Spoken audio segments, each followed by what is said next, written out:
Today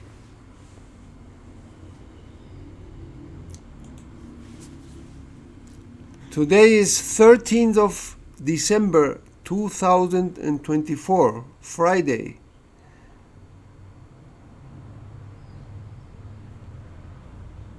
And I am starting a series of sessions in English language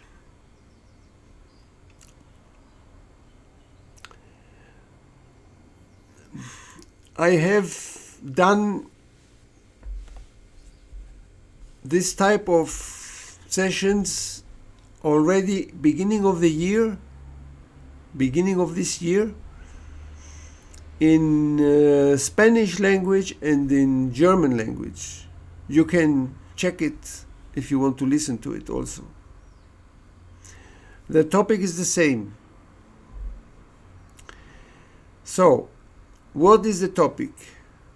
The topic is human being, the human being, humanity as a whole.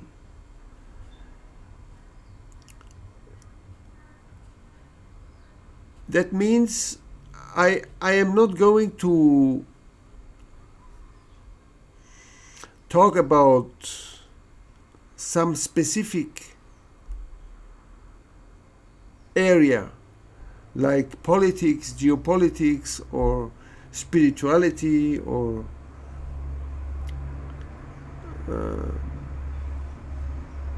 culture, history, or I will not address any special country, because I address the humanity as a whole, the human being. And now why am I doing this?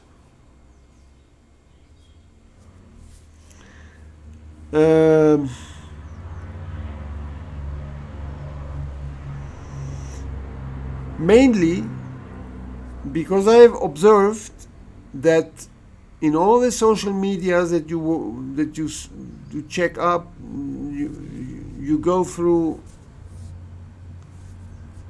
in all the countries, doesn't matter.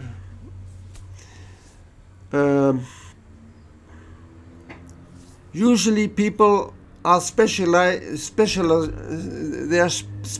in different topics. Either politics or spirituality or I don't know, history, or they talk about, generally they speak about specific countries. And they comment what happens in the country, and they give information. Okay. But generally the topic of human being and humanity as a whole is not being addressed. And now, in which sense I want to address human being?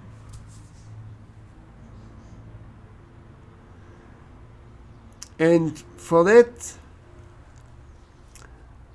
let me make a basic question so that you can understand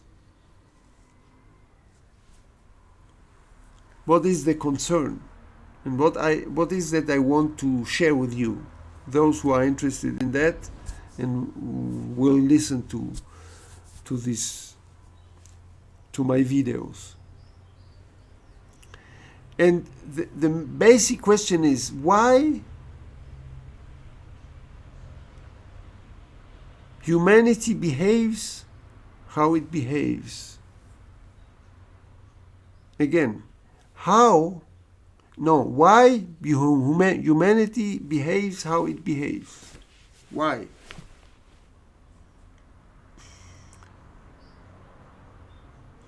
And why is that question important? Well, simply because if we observe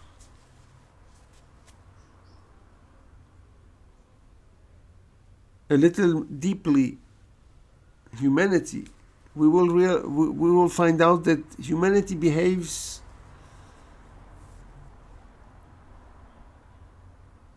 wherever he is, whatever country he belongs to, or whatever language he speaks, he behaves generally similar. Every human being. We have some common ground. All humans we have some common ground which makes us behave in the same way. Rich people, poor people, doesn't matter. Of course, superficially it seems that some behave differently, or there are some human beings that seem to be more clever than others, or some say more intelligent than others. But this is only superficiality. It's a superficial element. So, before I go to, we start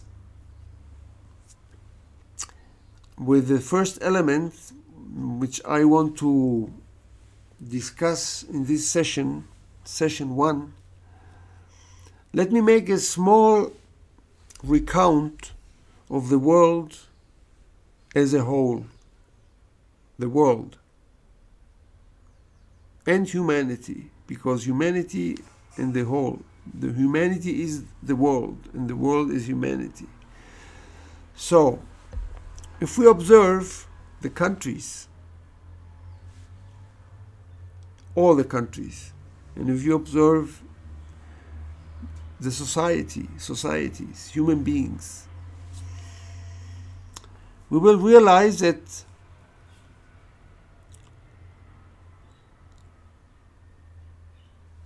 what prevails all over is conflict.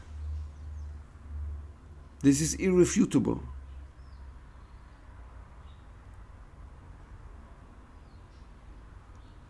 Some may say, yeah, but humanity is not only conflict, there's many other things. Yes, but conflict is there. I'm not saying that there are some other things. And what are the other things? No.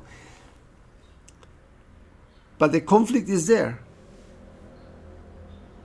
Of course, humans, some hide it more, others don't hide it so much. Some will say, no, I don't have conflicts. And the other will say, yes, I have many. But whatever one says, it's a fact. Conflict. And it manifests in the societies. And it's very easy to see. There are conflicts all over. Inside the countries, political conflicts, cultural conflicts, intellectual conflicts.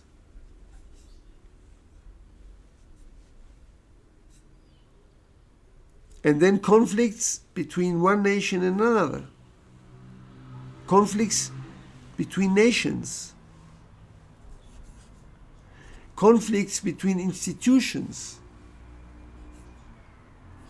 National institutions and international institutions. Conflicts in families. Conflict in relationships. Conflict.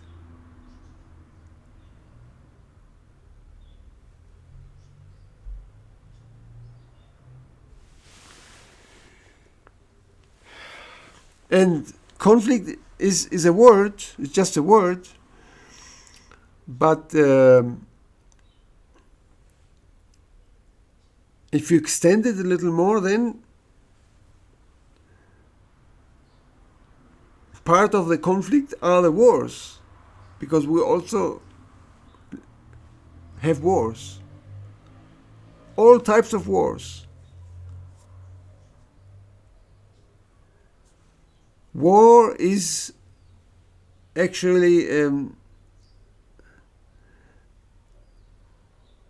intensified manifestation of conflict. We can say like that. So it's part of conflict. A war is conflict, but an intense conflict, or very intense conflict.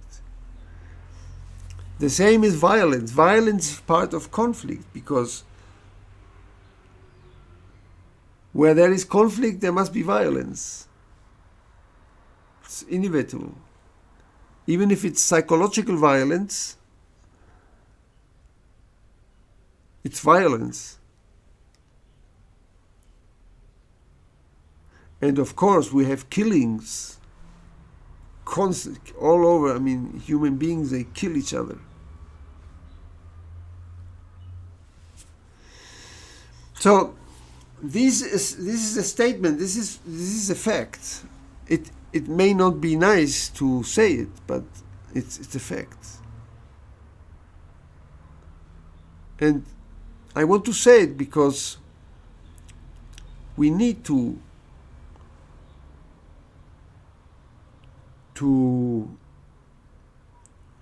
realize it. We need to accept the facts how they are, or even if you don't want to accept it, facts are there, even if you don't want to accept it. Facts are facts.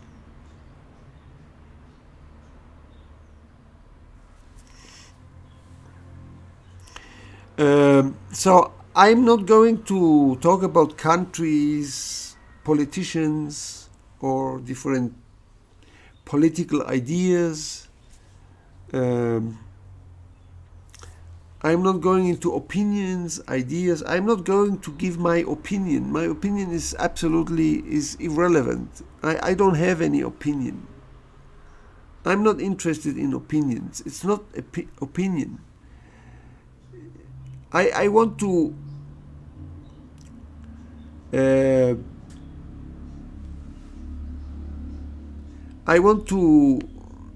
present facts, whether we like it or not. Some facts we may like, some other we may not like. So it's not about like and dislike.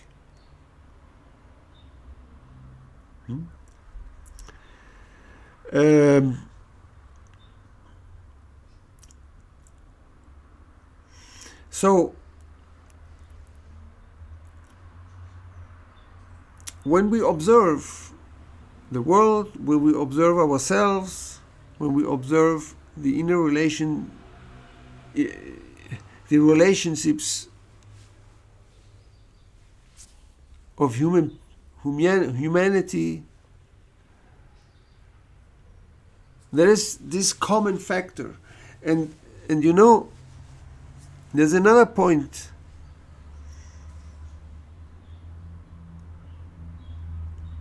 That is important to observe.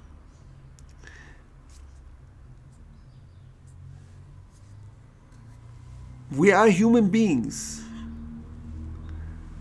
but we like to divide everything.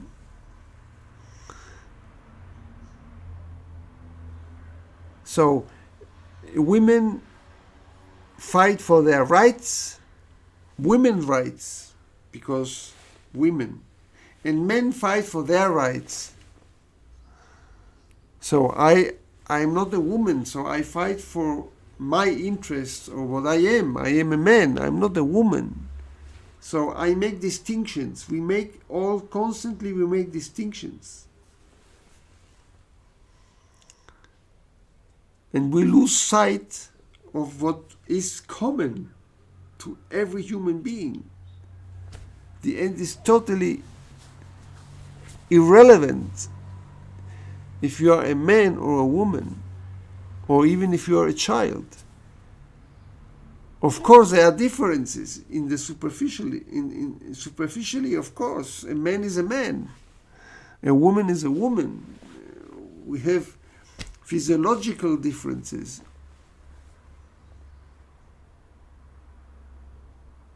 And children. But we are human beings.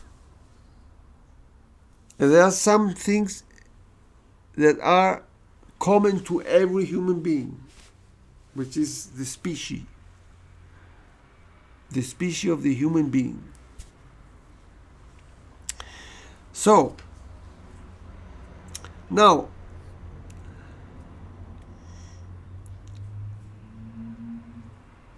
let's find out,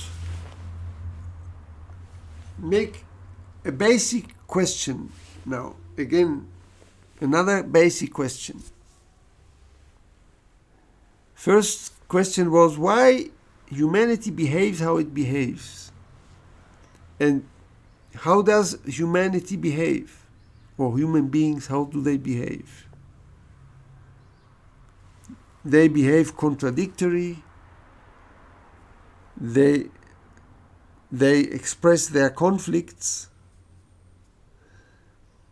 They are not pacific. Yeah, they are not peaceful. They are violent.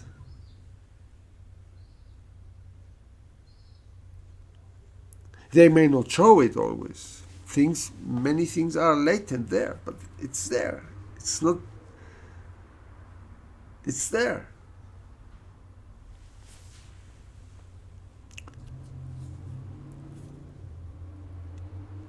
And they are ambitious. They want more and more. They always want more.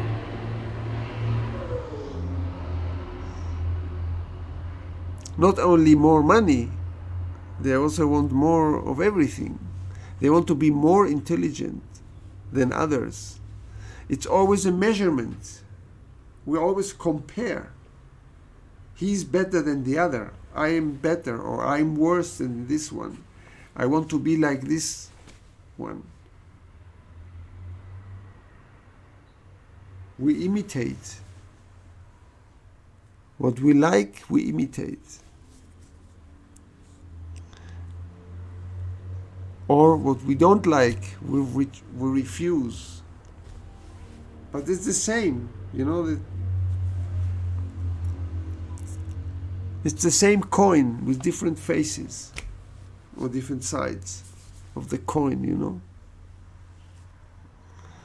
Either we refuse or we like. Either we like or we dislike.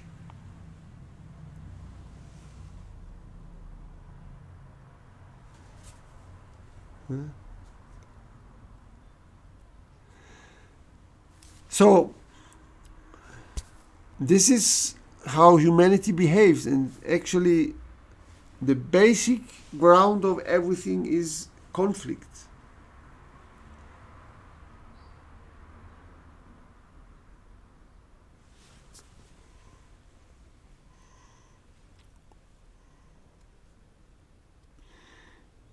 And the other question I want to make now is, what is the universal tool that all humans use?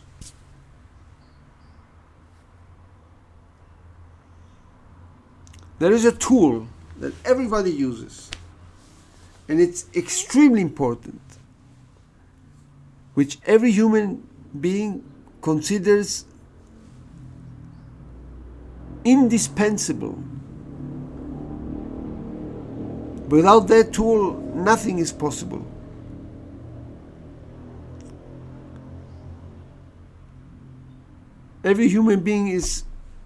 Almost every human being is convinced that that tool is everything. So we hold on to that tool till the last minute of our life. We never let go. Whether we are poor or we are billionaire or whatever, doesn't matter. But that thing is there always. We are enchained. That tool is following us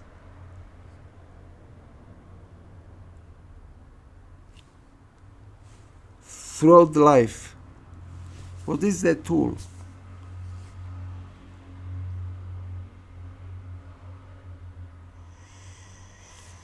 Don't we all think? Isn't thinking and thought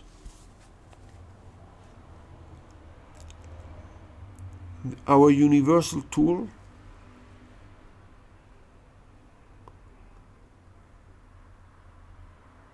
That we consider extremely important. It's not only that we use it day and night, but we hold it as we don't want to let go of that. To think.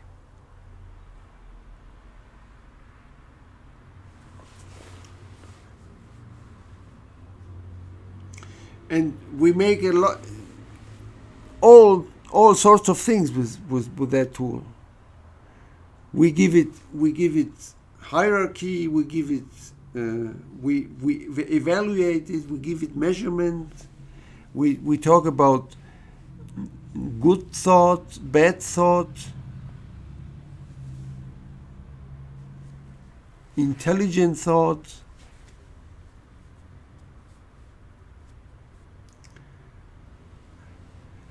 Thought, positive thoughts, negative thought. Of course, we all want to have positive thoughts, no negative thoughts. Aren't we like that? Don't we do that? It's a fact.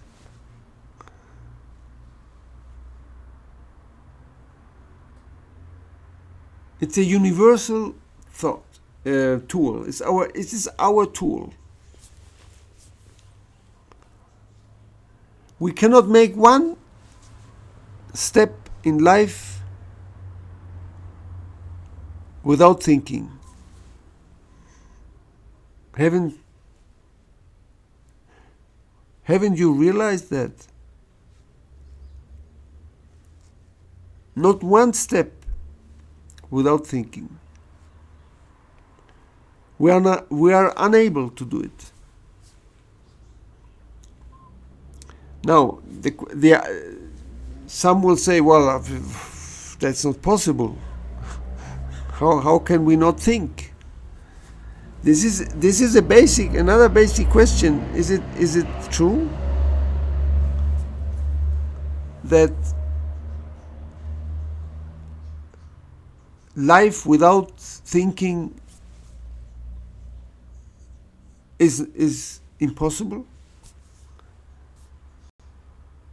Without thinking, without a pause of thinking, even, I don't know, just for a minute, for one moment, is not possible.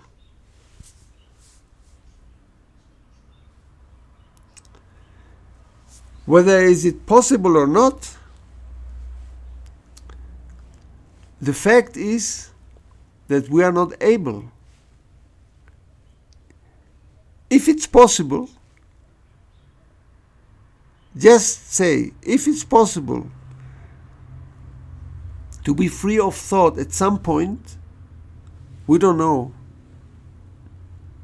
We are not able to do it. We are not able to. We don't know how it does it work. We don't know.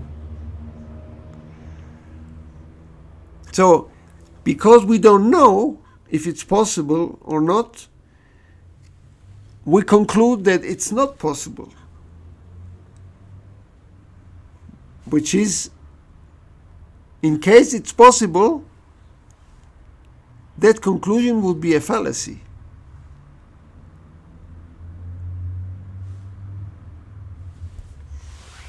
But we tend to do that. When we are convinced that something is not possible,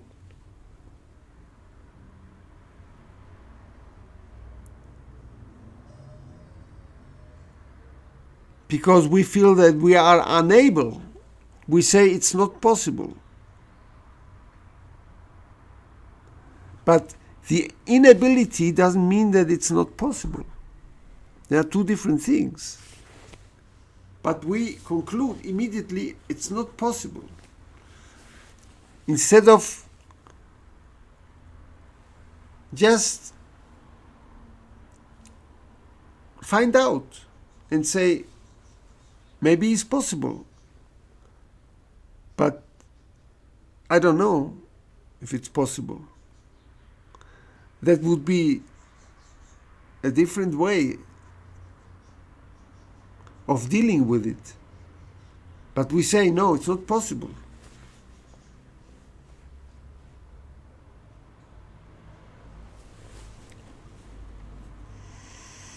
So, now,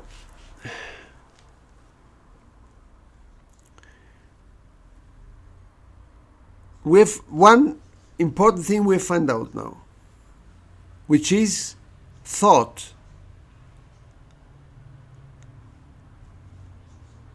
is with us day and night.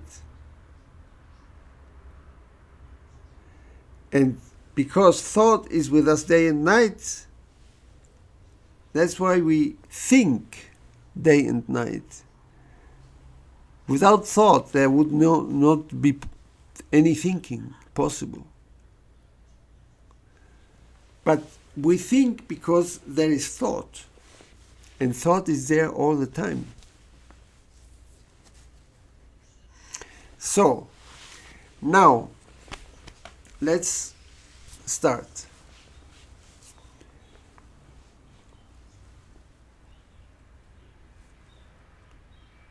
How is thought being born?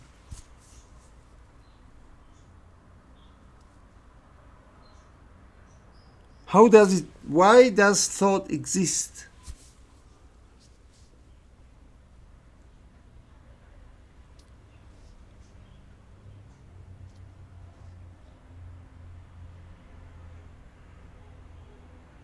There must be something that makes thought, that creates thought. There must be something.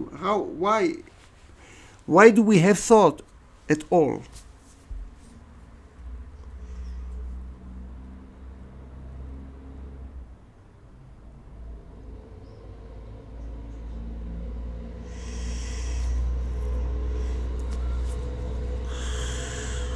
So, let's see. Whatever I mention, please check it out. Don't say, I agree or I don't agree. This is not for any help. If you say, I agree, it's an intellectual conclusion. Yes, I agree. He is right. Or another will say, I don't agree. He is not right. Both the same. Both things are the same. It's an intellectual conclusion which does not help us. No, we have to feel inside of us, we have to find out if it's true.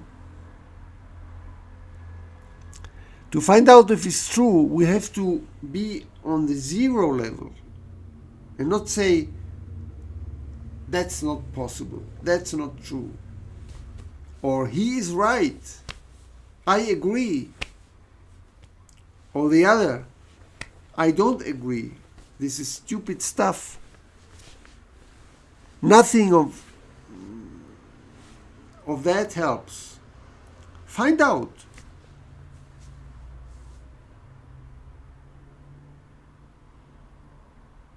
because I'm mentioning facts.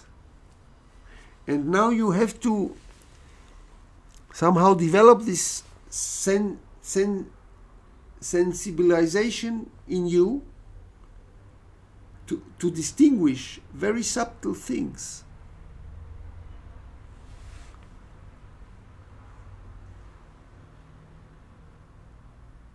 If you can feel it,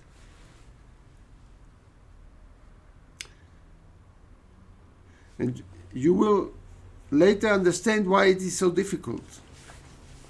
This is why I am starting with the topic of thought. Now, back to the question, how is thought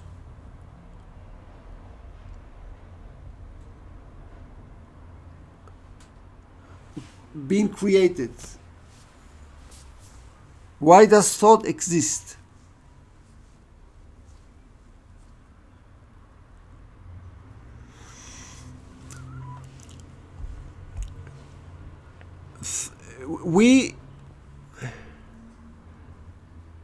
There are two ways to go through that.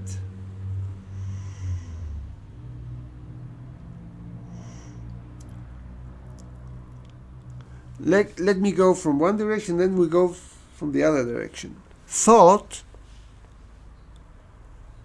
is the outcome of memory.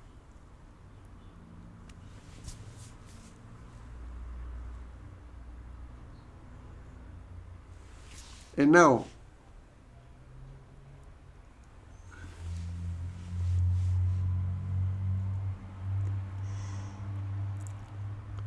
that means that without memory, there is no thought possible.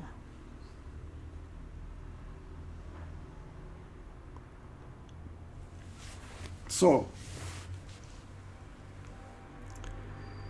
now, which memory?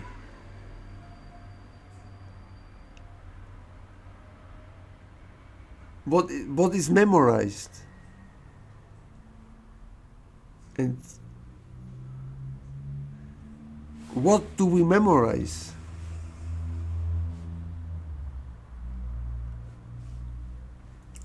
And where is it stored? So the memory is stored in the brain.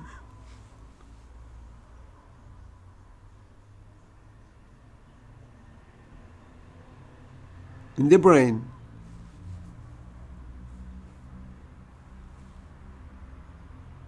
The brain cells. Thought is stored. And what is thought?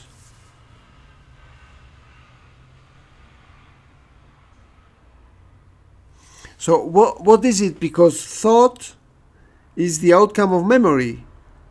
So through memory, thought is created. But what is in the brain? What is stored in the brain? In the brain, what is stored is knowledge.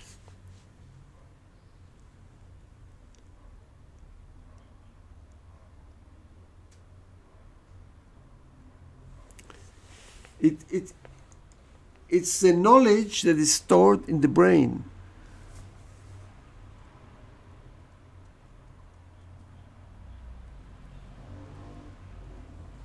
And this storage has remembrance.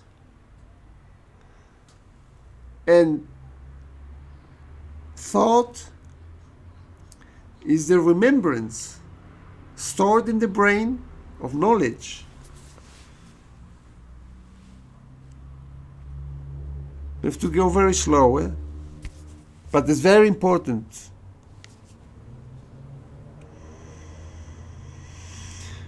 Now, what is knowledge?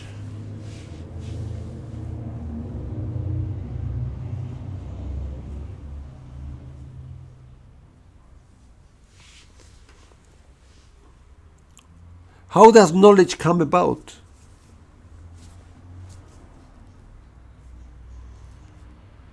How is knowledge being created? And what is knowledge?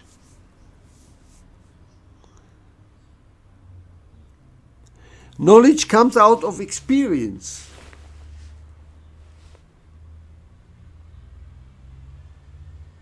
Life is full of experience.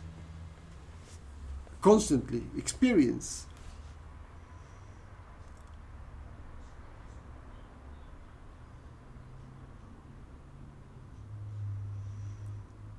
And experience gives experience creates knowledge. Experience is knowledge.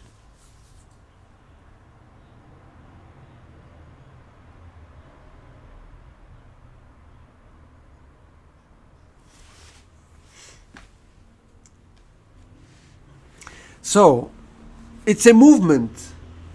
Don't you realize it's a movement? Experience, knowledge.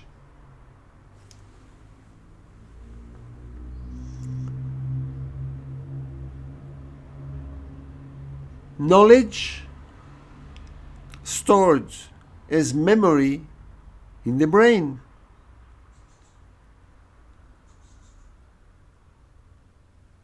And out of memory, out of remembrance, thought is born.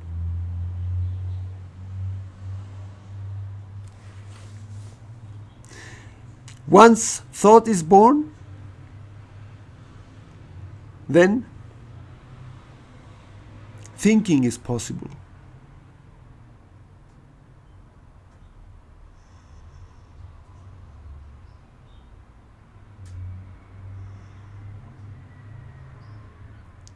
So these are basic facts that we have to understand.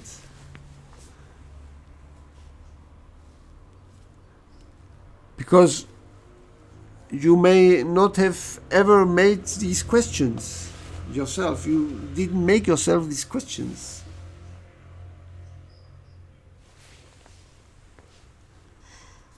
So now, let's go deeper.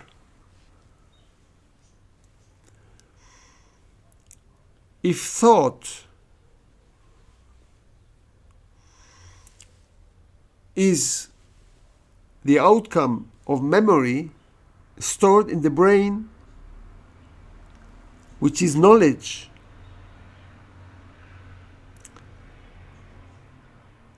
that has been acquired through experience,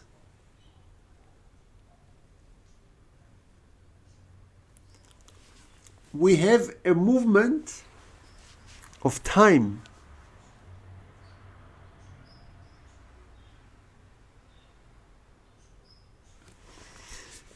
Now, time is a very complex,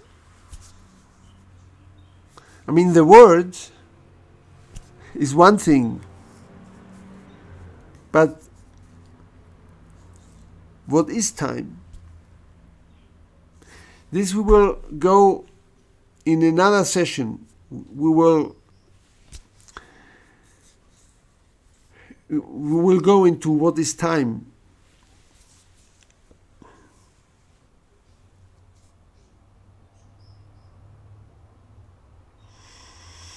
But one thing we can already see here. You have to observe. If thinking comes out of thought, and thought is the outcome of memory, then thinking is the past.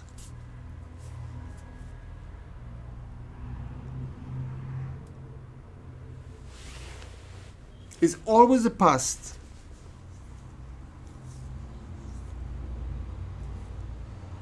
No thinking cannot be the past. It's the past.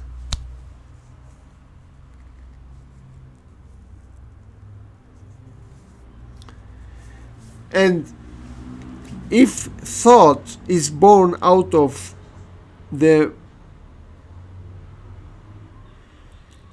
knowledge, thought is knowledge. The same. We are just using words now, but it's all one. But what does it mean?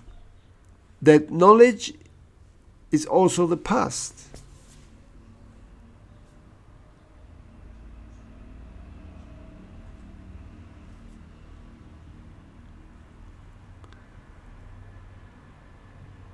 And experience is the past.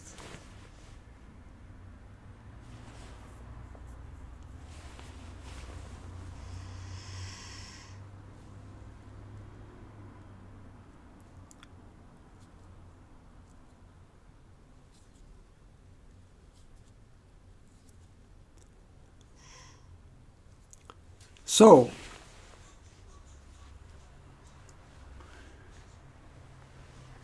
if thinking is the past,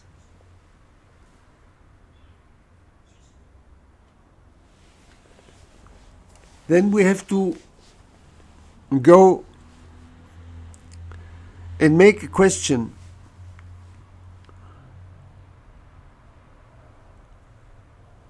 How is knowledge being developed? We said through experience. But knowledge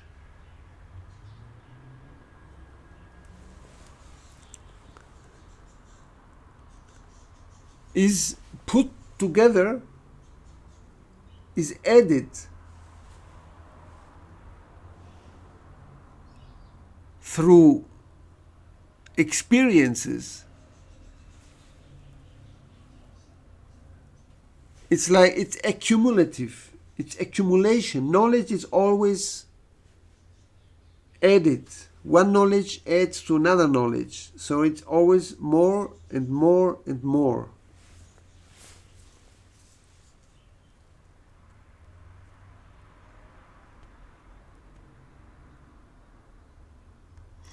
Now, if knowledge needs to be, if knowledge is an accumulative element, what does it mean?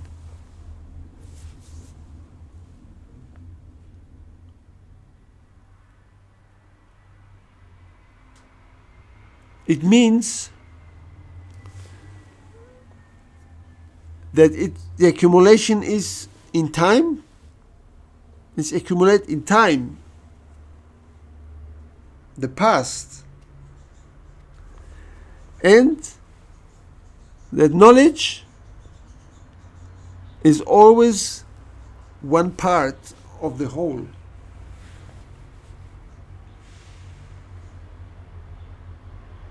That means that knowledge is never complete.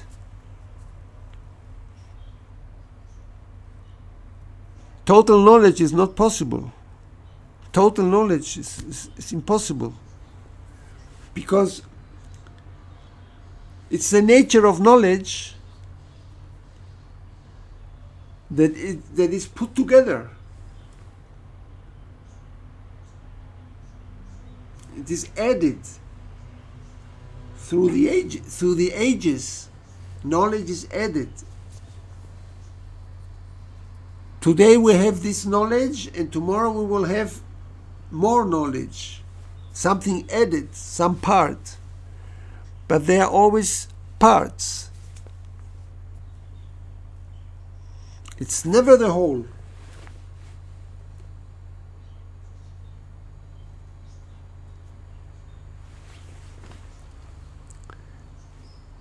What gets stored in the brain, which is then the memory,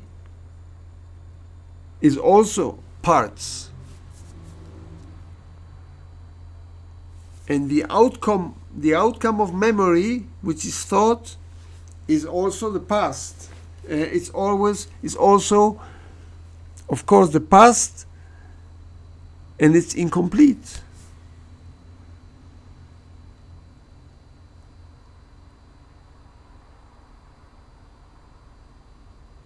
Because the basis of thought is knowledge, and knowledge is never complete.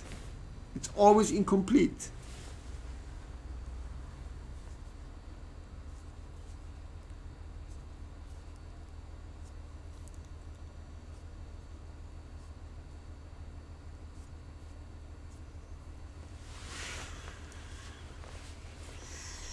So now, if that is so,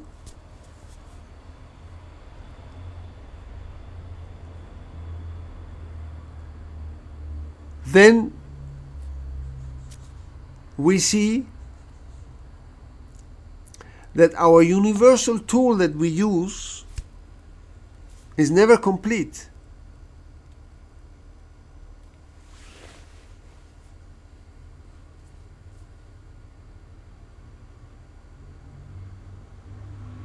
Now, what are the implications of using a tool that never is complete?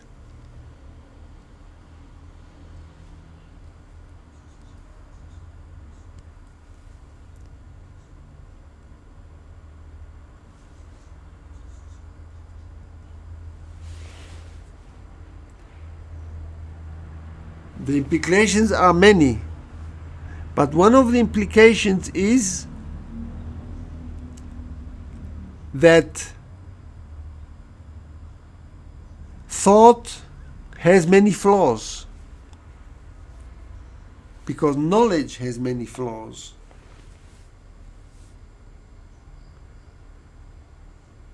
So we have a universal tool, humanity, that we give such great importance for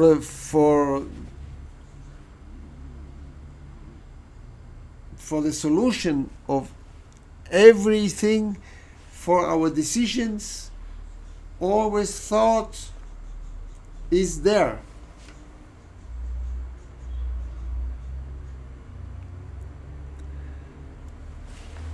That means that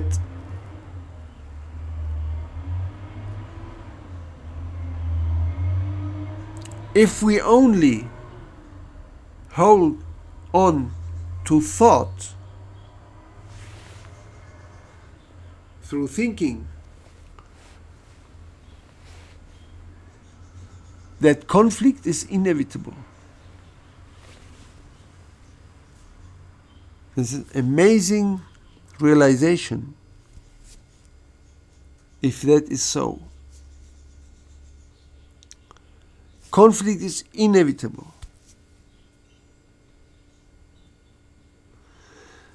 In my introduction, I started saying why human beings behave how they behave. And I said that human beings behave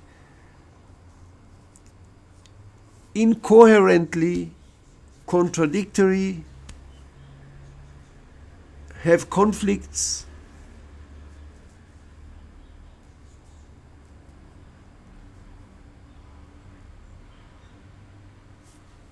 you can see that thought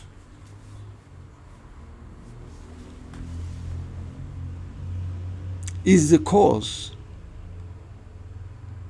Thought cannot solve it, because thought is the cause of conflict, which means that thought is the cause of problems. But on the other hand, we insist since old age, since millennia, we insist to solve everything through thinking.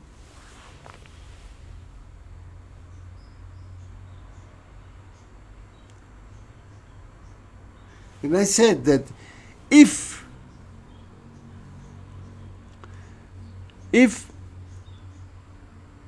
there is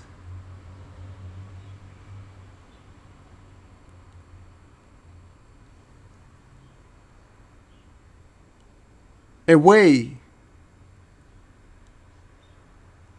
to act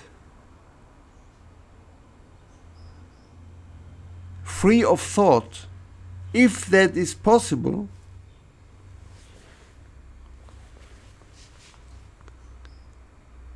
we have lost that ability.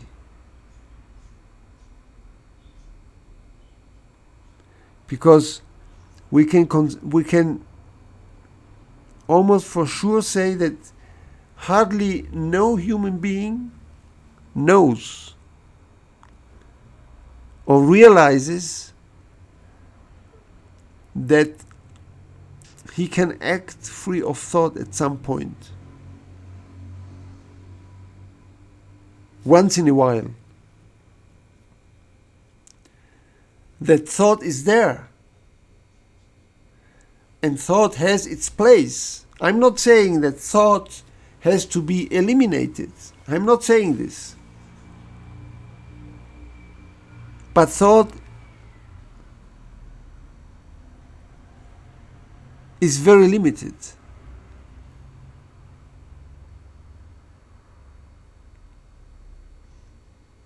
And if, in effect, humans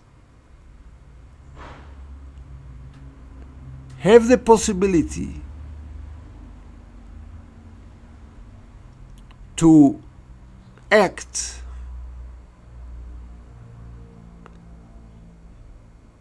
sometimes when it is needed, free of thought, then the fact is that humans, almost no human has lost, or almost every human being has lost that capacity.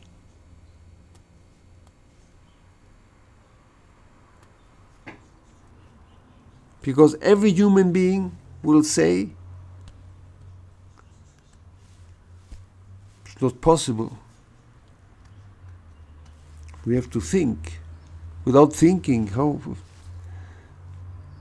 And not only that, human beings are convinced that thought is the main thing and is the greatest thing we have.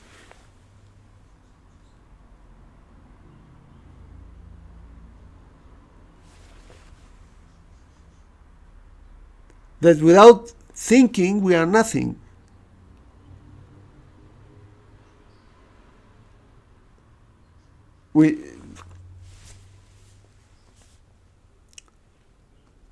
Without thinking, nothing happens.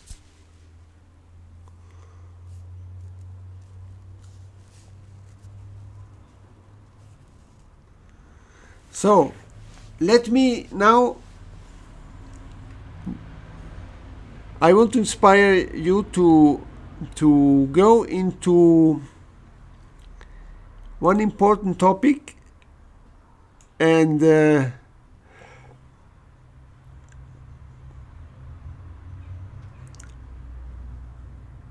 go into some characteristics of thought. Thought has many, many characteristics. Many.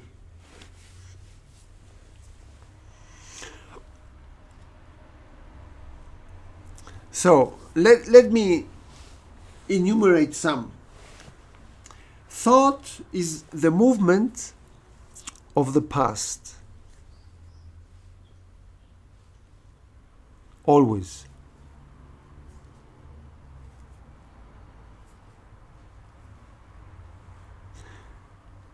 Later on we will talk about what is future.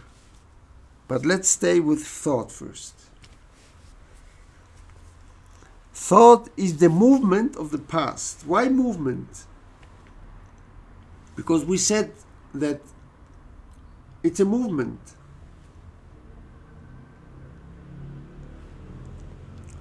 Experience, knowledge, stored as memory in the brain. The memory is the remembrance, and thought is then the outcome of memory, and through thought, one thought is born,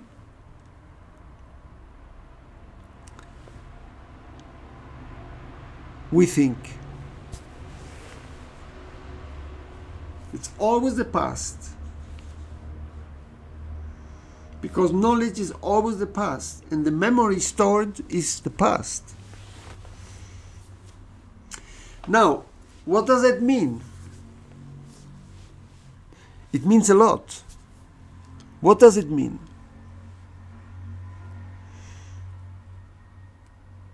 It means that thinking is a program.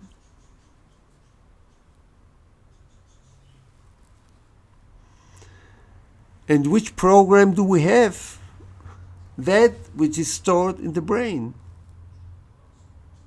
The knowledge that is stored in the brain cells, is our program.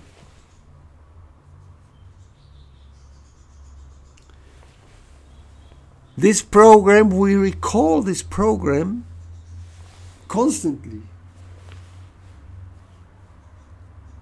We don't even realize it. We are programmed.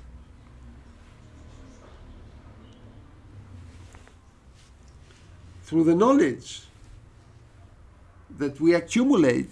Knowledge is accumulation.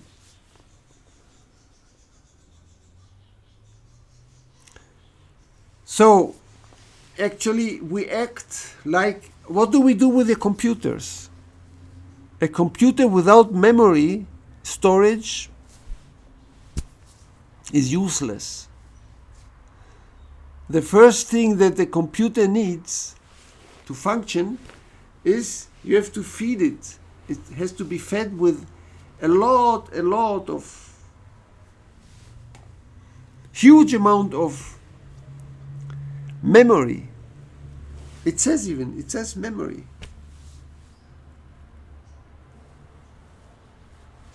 And the computer is a program. The computer can only recall what it has in his memory. Nothing else.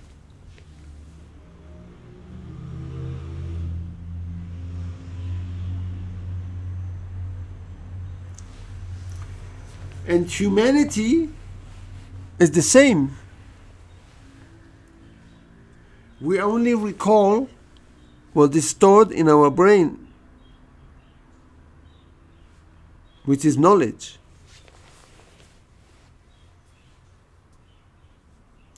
But we have a big flaw here, that it's incomplete. Everything is complete. Experience is limited. Knowledge is limited. It's incomplete.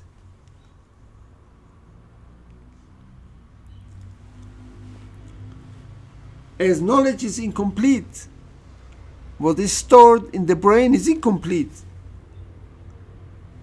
which is then thought, which stays incomplete. And thinking is incomplete.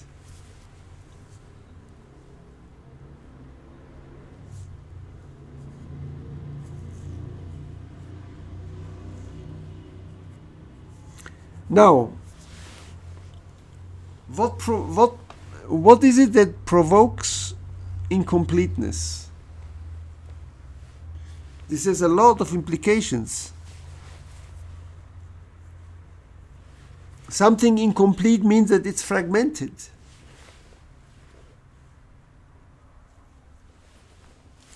Fragmentation.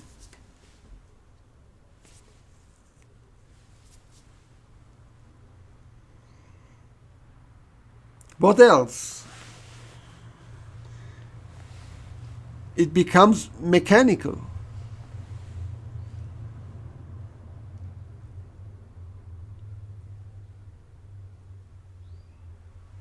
Thought lives in habits. Habits.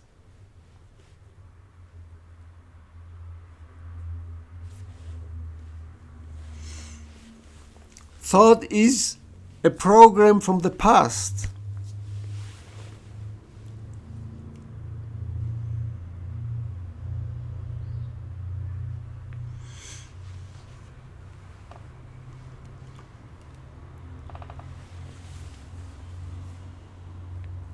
Thought is a movement in words. What are the words? Words are not the thing. If I say tree, it's a word, but it's not the tree. So, who created that incompleteness of the word tree? Thought.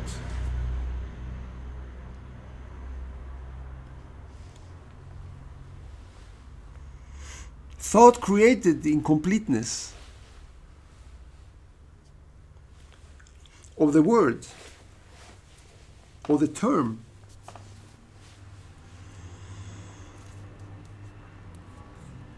Now, the other thing is thought cannot do good or bad. There are not good thoughts and bad thoughts. Thought is just thought. It's a material process. There's nothing special. Thought cannot. But because of that, thought creates problems by itself. But the problem that thought creates cannot solve a thought. Thought cannot solve the problems that thought has created. No, what do? Humans, we look to solve problems through which means?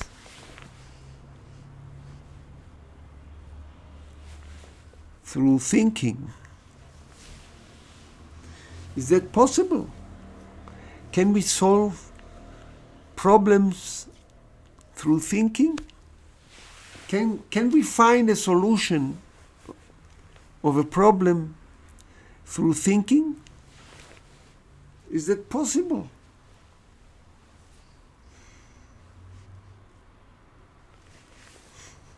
What do you think? It's not possible.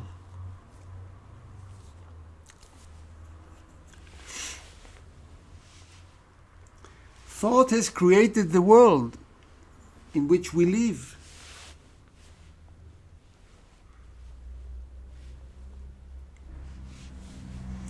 Thought has created wars. The wars are creation of thought.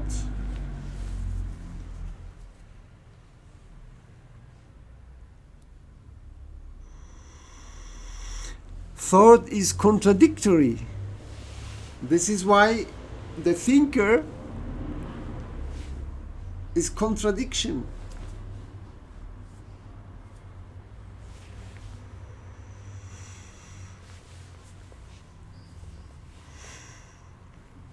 So, I don't want to make this video too long, this session. We have to continue with that in the second session, session 2. Because the implications of thought are very, very, very great, very big. But what we can say, and it seems,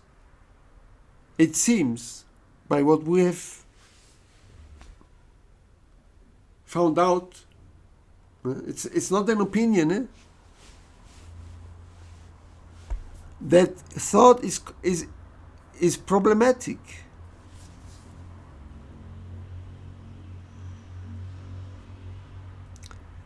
This we can say for sure, that thought is problematic.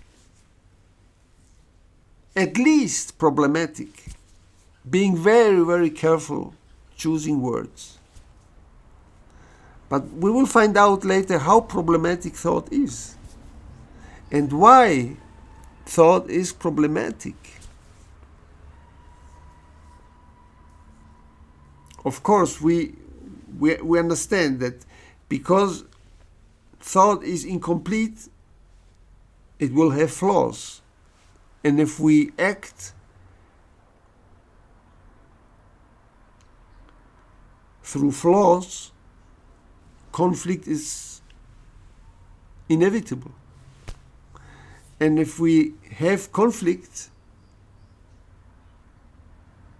then it's inevitable that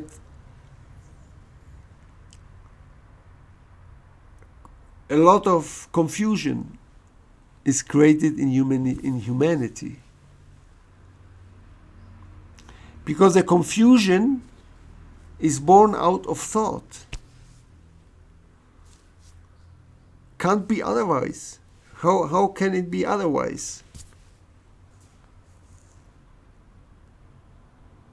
Confusion.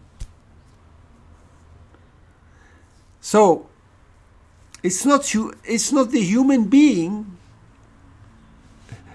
Of course, we say the human being. Humans are confused. Yes, but it's just a sentence. But it's not really like that. It's thought. The problem is thought, not the human being. But the human being becomes problematic, like thought, because the human being is thought. It's not when we say, I think. It's a duality. I think. It means that I am separate from thought. I am separate from thinking. That's wrong.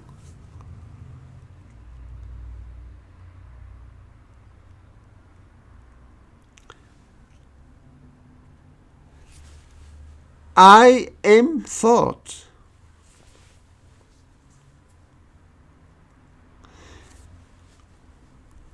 As long as I think, and when I think, whenever I think, I am thought.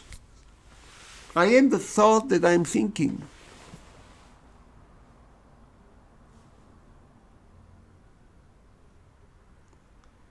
I'm not separate from thought.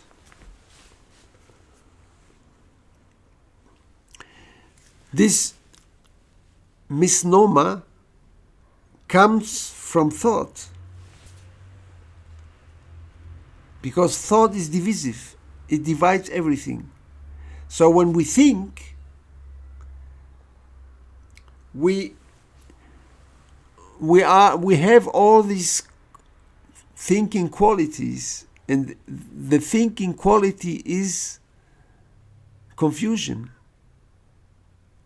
Thought is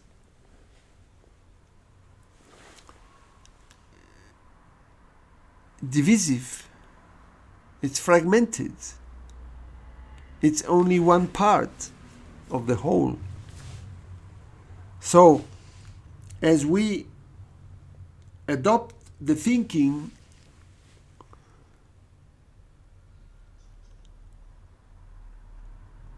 then we are these qualities of thinking. And because thought cannot solve any problem, what happens?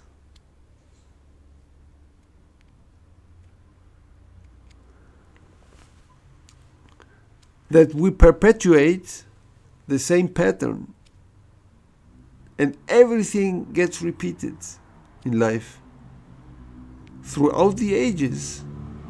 So it means what happened 1,000 years ago will happen today.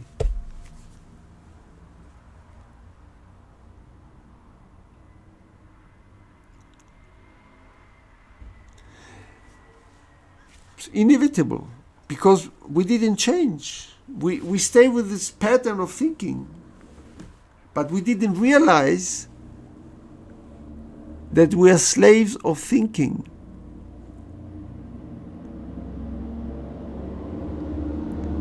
We didn't realize, or we lost the ability,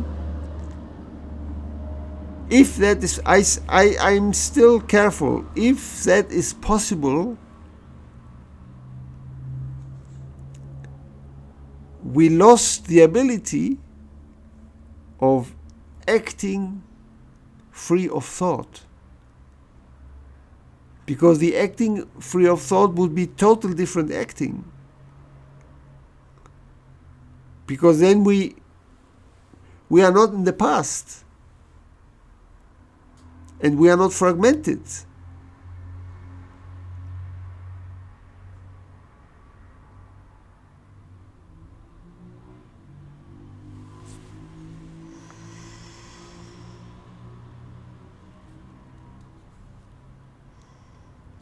This mechanical process that we use, the way we become so mechanical, is result of thought.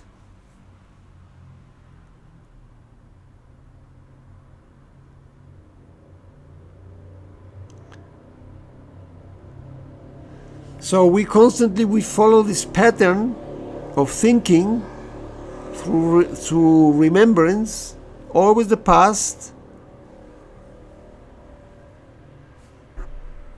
and we cannot, as long as we think, we stay in that pattern, because thought cannot do anything else.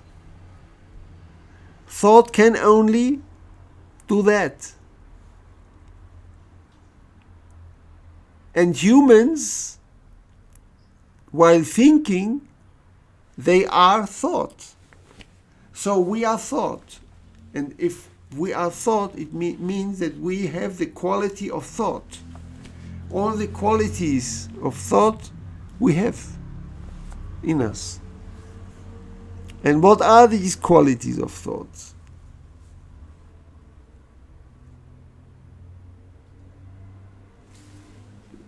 Limitations.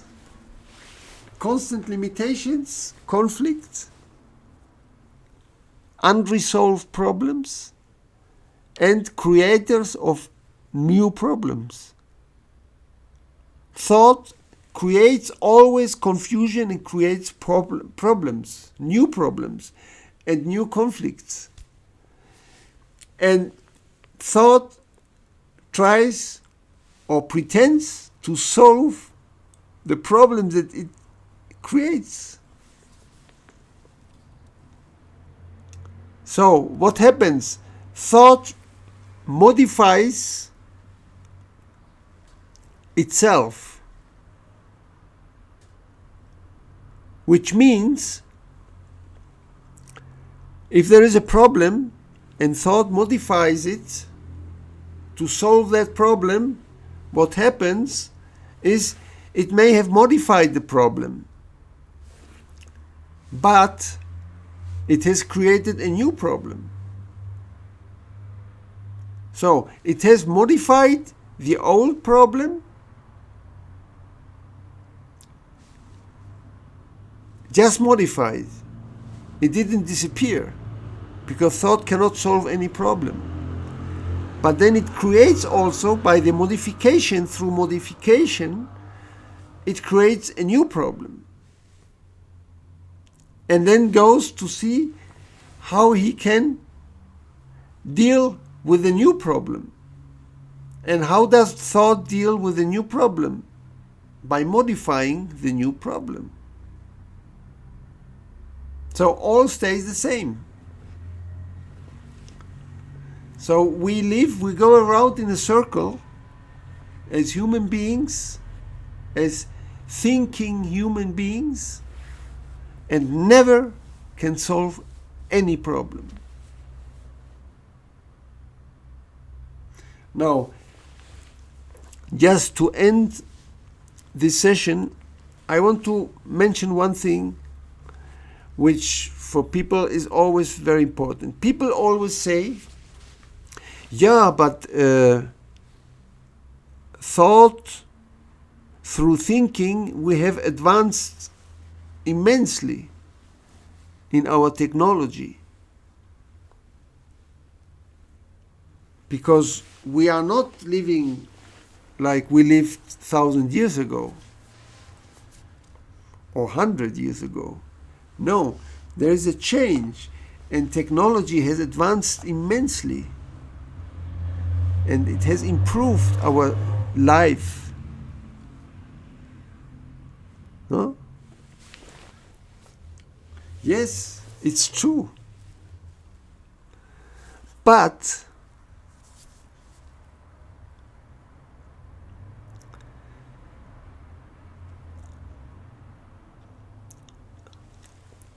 these changes are outside of us.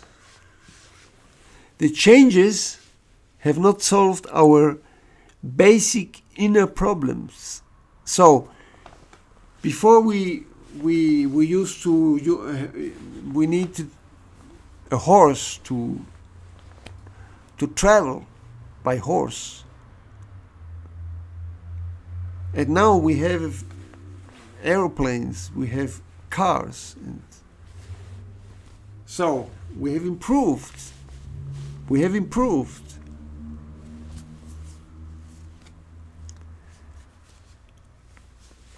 On the superficial level, we have improved.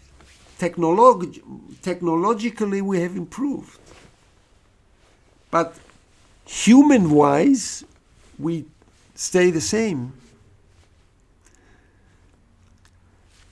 The aeroplanes, the cars, the digital world that now we find fantastic, digitalized world, is not solving the wars.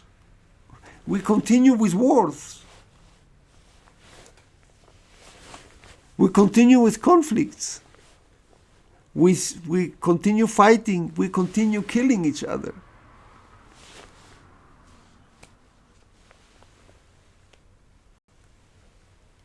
We are envious. We are greedy. We are violent.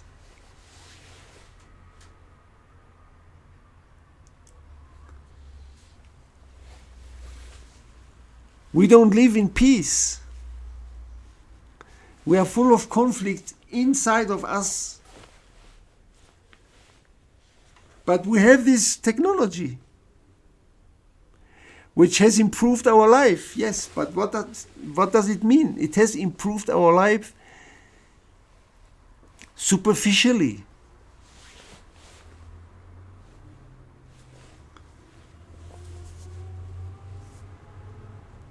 We get distracted with that and say we have changed. Instant communication. Wow. 200 years ago, there was no telephone even. Wow, incredible. Yes, but we still continue killing each other. So that means something is wrong.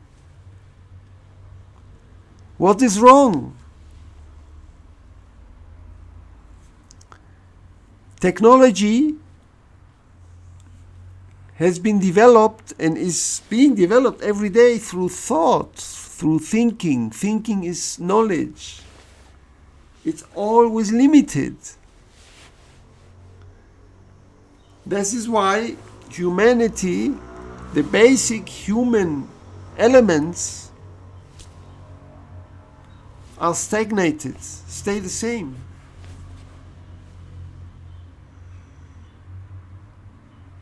This is very important element and very important issue to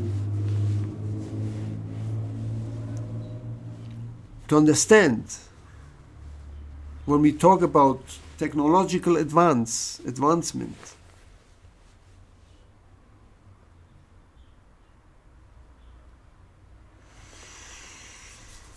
Okay, I think 1 hour 20 minutes is long enough. We will close our first session, and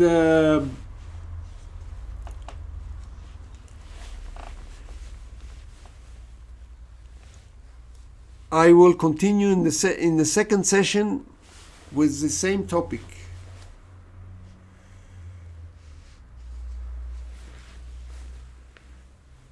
Take it with patience.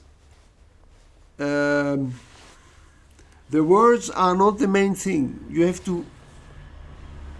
to feel, find out, yes, check it out in yourself, but not intellectually saying, yes, I agree, I don't agree, and then you go home, finished. No. If you want to understand this really, it's not through intellectual understanding, because this is thinking, and thinking is not going to solve anything. It just stays in this surface.